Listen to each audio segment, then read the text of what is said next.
我覺得最難嘅地方係情緒好大嘅變化咯，一時要好温柔，咁例如你為何周周地卑微嗰時要好温柔，但係咧又一時又好強烈啦，又話不咁樣咧，我覺得好困難咯咁樣。好多時候好多隊伍都會一味由頭到尾都強嘅，但係佢的確做到能夠隨民意而起伏。其中5次嘅暴風雨的海燕，你會發覺5次都唔同音調嘅，裏邊有4次不，佢4次都唔同，有高低有快慢。呢一個就係佢哋能夠攞得冠軍，能夠技壓群雄嘅原因啦。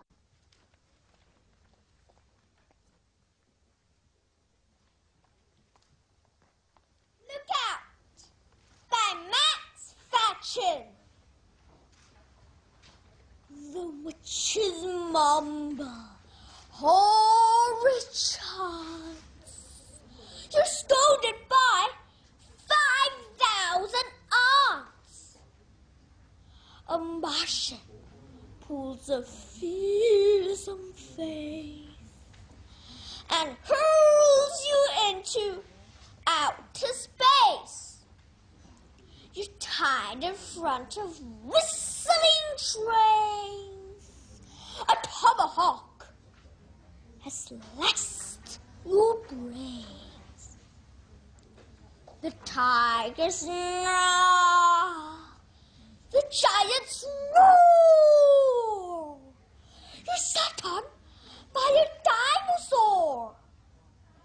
In vain you're shouting, help and stop. The walls are spinning like a top. The earth is melting in the sun. And all the horror's just begun. And oh, the screams, the thumping hearts, that awful night before school starts.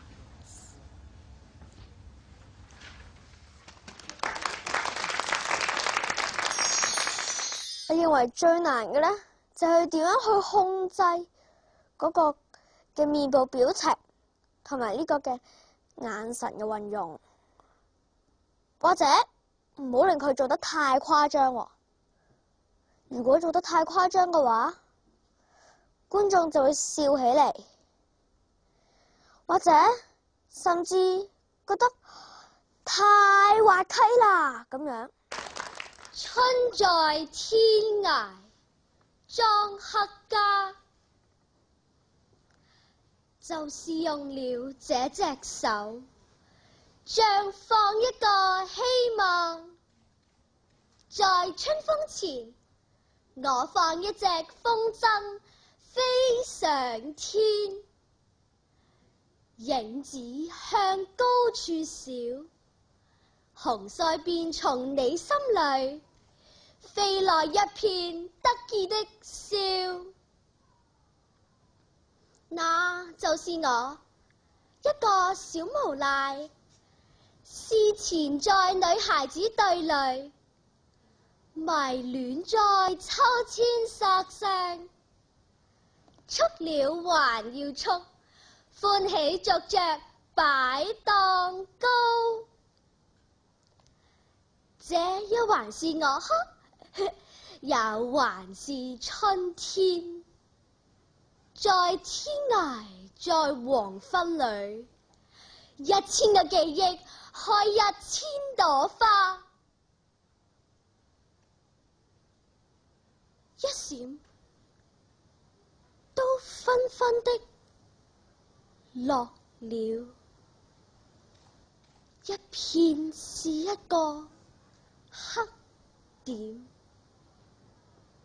落在天涯的黃昏裏的心上。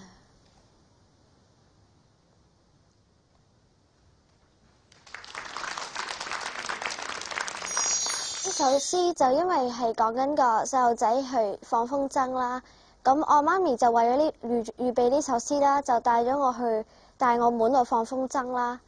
就我體驗到呢個小女孩喺詩前喺其他小女孩嘅隊裏邊啦，喺度放風箏啦，跟住我同我細佬玩小無賴嘅感覺啦，到最尾天黑晒呢種惋惜同埋失落嘅感情我都會有，跟住返到屋企再睇返呢篇詩就俾我好多嘅啟發。小五嘅呢位林同學聲音相當靚，可以講清亮如耳啊，咬字又相當清晰。佢掌握咗朗誦嘅嗰種抑揚頓挫快慢，佢都掌握得相當好。氣音特別係氣音係相當值得學習嘅。